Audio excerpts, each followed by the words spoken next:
एक बार की बात है, महात्मा बुद्ध के शिष्य आनंद कहीं जा रहे थे।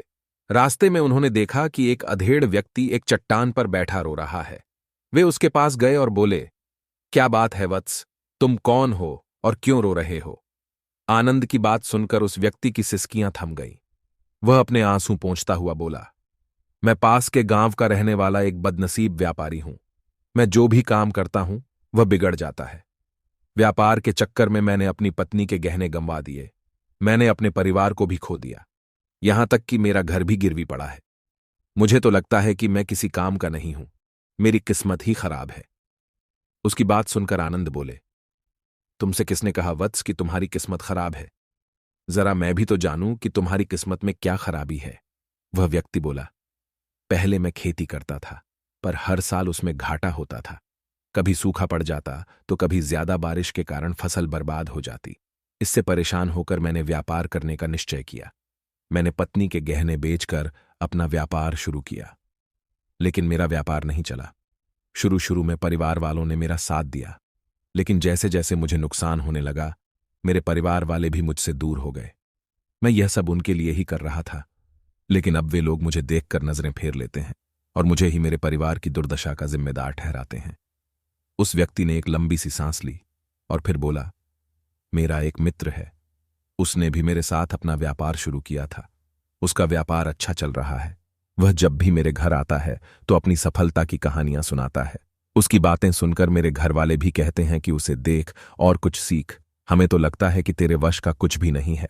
उन लोगों की बातें सुन सुनकर अब तो मुझे भी लगने लगा है कि शायद मेरे वश का कुछ भी नहीं है। अब तो मुझे अपना जीवन ही व्यर्थ लगने लगा है। मेरे मन में ख्याल आता है कि अपना जीवन समाप्त कर लूं। मैं यहां आया भी इसी इरादे से था, लेकिन हिम्मत नहीं कर पाया। इसीलिए यहां एकांत में बैठा विलाप कर रहा था। आनंद बोले, ओह, तो ये बात है।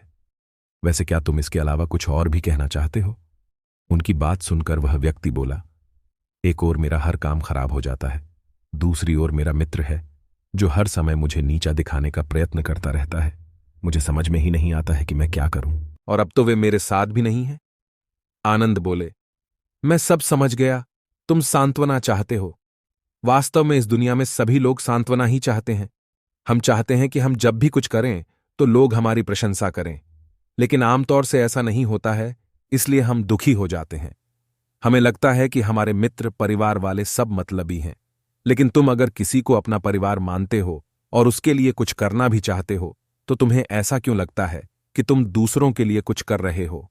वास्तव में तुम अपनी खुशी के लिए कर रहे हो। इसलिए परिवार के लिए कुछ करना वास्तव में अपने लिए ही करना होता है।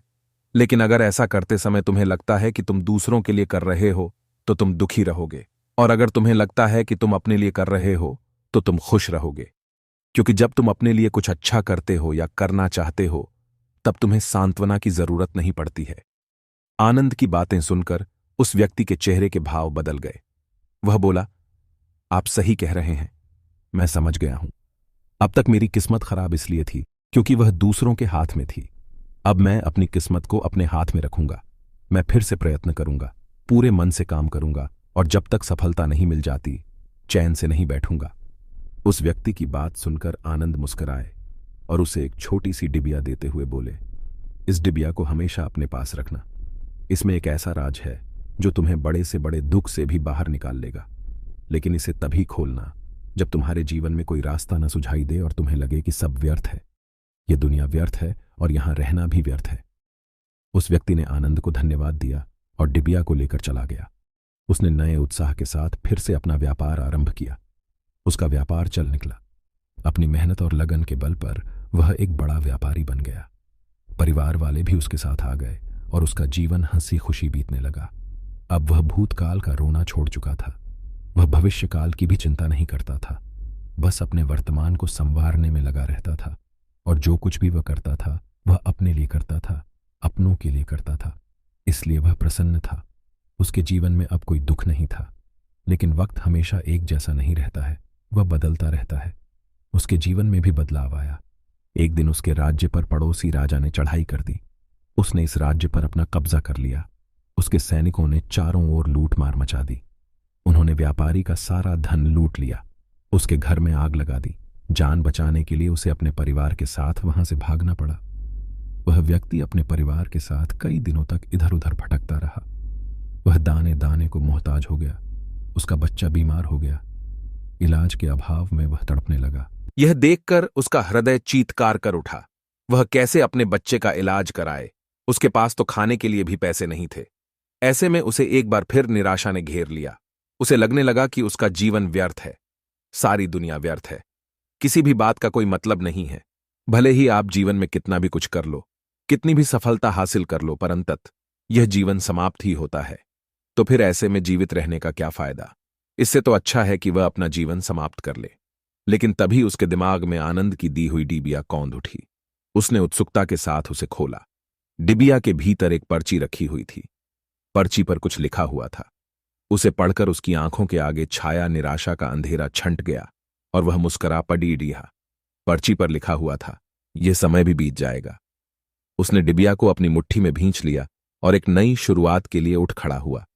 दोस्तों, अगर आप भी ऐसी ही परिस्थिति से गुजर रहे हैं तो निराश न हो। अपने अतीत पर शोक मत करें, न ही भविष्य की चिंता करें। अपने वर्तमान को जिएं और उसे बेहतर बनाने के लिए सच्चे मन से प्रयत्न करें। यकीन जानें, जल्दी ही आपकी किस्मत भी बदलने वाली है। दोस्तों, आज की यह वीडियो आपको कैसी लगी है? वीडियो की कमेंट बॉक्स में कमेंट करके बताइएगा। यह वीडियो अच्छी लगी है तो वीडियो को लाइक करें और चैनल को सब्सक्राइब करें।